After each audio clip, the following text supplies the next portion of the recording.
I have 3 bottles of vanilla in front of me right now. The first is a $40 bottle of Madagascar extract, small, dark, the kind of thing a serious baker keeps in a cupboard like it's whiskey. The second is a $3 bottle of imitation vanilla from the same grocery aisle. The third is the one I want to talk about, a bottle labeled natural vanilla flavor, which costs somewhere in between, and which sounds, if you read it quickly, exactly like the expensive one. Which of these three is actually vanilla? It's a trick question. Under FDA labeling rules, none of them legally have to be what you probably think they are. And the answer to that question, what's actually inside each bottle, where it comes from, and how to read every vanilla label in your kitchen, turns out to be a much stranger story than the one most people online have been telling. It's not the beaver one. If you've heard a shocking truth about vanilla video before, you've almost certainly heard about castoreum. That's the brown, syrupy secretion from the scent glands near a beaver's tail,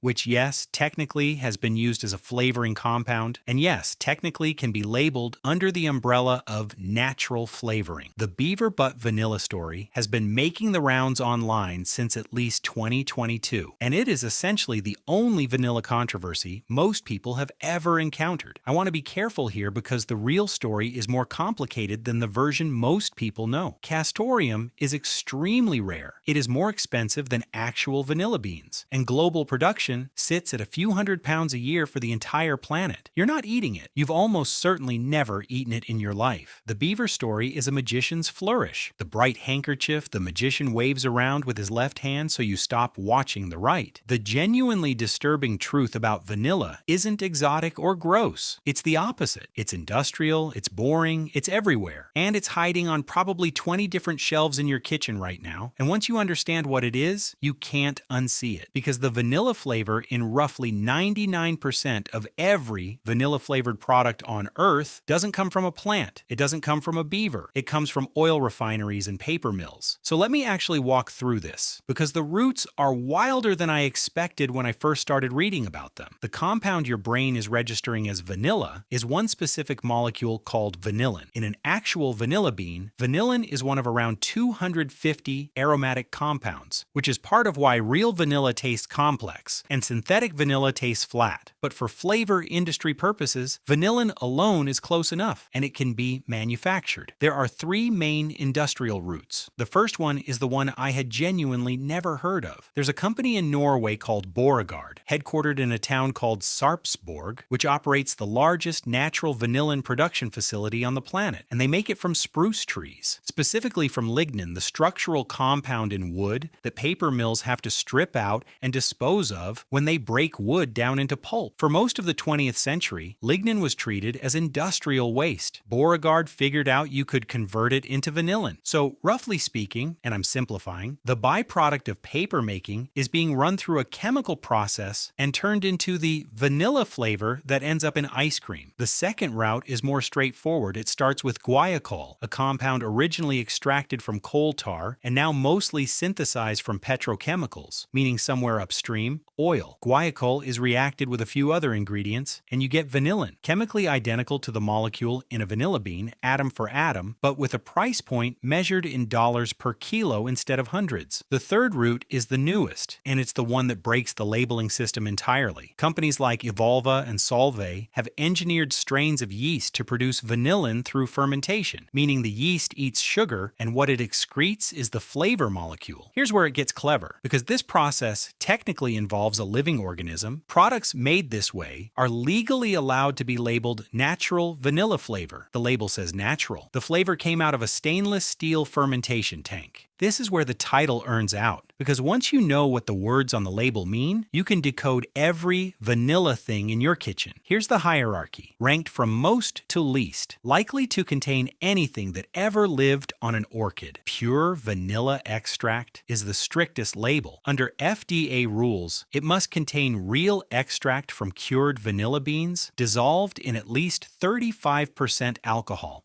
That's the only category where you can be confident a vanilla orchid was actually involved. Natural vanilla flavor sounds nearly identical and means something completely different. It can be the biotech yeast vanillin we just talked about. It can be lignin-derived vanillin from the paper mill route. It can be a blend. All of these meet the legal definition of natural, and none of them require an actual vanilla bean. Vanilla flavor, with no other qualifier, can be 100% synthetic vanillin from petrochemicals. Vanillin, appearing on an ingredient list, is synthetic, named outright, and vanilla flavored, that vague phrase you see on cereal boxes and protein bars, barely requires any vanilla compound at all to qualify. Now go open your pantry. I went and did this with mine, and I want to tell you what I found, because the experience was genuinely strange. The pancake mix said natural and artificial flavor. The vanilla Greek yogurt said natural flavor. The protein bars said vanilla flavor. The ice cream, a national brand, not a fancy one, said vanilla flavor and vanillin, both in the ingredient list. The vanilla latte syrup in the back of the cabinet said natural flavors. I had to actively search through every shelf to find any product I owned that said pure vanilla extract. Once you see this pattern, you see it everywhere. And this is where the part nobody really wants to talk about comes in. Because the 1% of vanilla flavor that does come from actual orchids, that comes from somewhere. About 80% of it comes from Madagascar, specifically a region called the Ceiba in the country's northeast. Vanilla orchids are not native there. They're originally Mexican, and the wasp-like bee that pollinates them in the wild only exists in Mexico, which means every single vanilla bean grown in Madagascar has been hand-pollinated individually with a small wooden stick during a flowering window that lasts only a few hours per blossom per year. Hundreds of thousands of farmers do this work. A kilo of cured vanilla beans, depending on the year, has retailed in the United States for between $200 and $600. The farmer who pollinated, cured, and dried those beans typically receives a tiny fraction of that before middlemen take their cut. That price gap is the entire story. In 2017 and 2018, vanilla prices spiked to the point that beans were briefly more expensive by weight than silver. This triggered something Mongabay, Reuters, and The Guardian have all reported on: a wave of vanilla theft that swept through the Sava region. Farmers began branding beans with stamps before harvest, the way ranchers brand cattle, so stolen beans could be identified. Families slept in their fields at night with machetes to guard plots. There were murders during those night watches. There were reports of children being kept home from school to pollinate because the flowering window doesn't wait for the school year. And then in 2020, the price crashed. Big food companies, having spent the spike years frantically buying up cheaper synthetic vanillin from the paper mills and the fermentation tanks, were not coming back to Madagascar at scale. The country's rural vanilla economy, entire towns built around the bean, collapsed in a season. That is the cost of the 1%. In 2015, a group of the largest food companies on Earth, Hershey, Nestle, Kellogg's, General Mills, McDonald's, publicly announced that they were going to phase out artificial vanillin and switch to natural sources. This was framed as a consumer victory. Food Theory made a video about it in 2022 that ended on an upbeat note. The food giants had agreed to do the right thing. Ice cream was about to taste better. The system was self-correcting. I went back and checked. I pulled current ingredient lists for products those same companies are still selling today. Hershey's syrup, natural and artificial flavors. Nestle Toll House, vanilla chips, artificial flavor. General Mills brands like Pillsbury. Vanillin still listed on multiple products. The promises got quietly reframed. Natural flavor became the workhorse phrase on every label. And natural flavor, as we just established, can include biotech yeast vanillin and lignin-derived vanillin and a half dozen things that are not what most shoppers mean when they hear the word natural. Here's the mechanism underneath all of this. When the legal definition of a word stops matching the public's understanding of the word, the gap becomes a market. The 2015 promises were real in the sense that companies did move away from products labeled artificial. They were illusory in the sense that the molecule in the bottle barely changed. What changed was the route the molecule took to get to the factory. The 2018 supply crisis showed exactly how thin those commitments were. The 2020 price collapse showed exactly who absorbed the cost of the experiment. It wasn't the food companies, and it wasn't the consumer. It was about 200,000 farmers in northeast Madagascar. So I want to come back to those three bottles I started with. A $40 bottle of Madagascar extract, a $3 bottle of imitation vanilla, a bottle of natural vanilla flavor sitting between them. Now you can actually read them. The Madagascar extract is real. Beans, alcohol, vanilla orchid.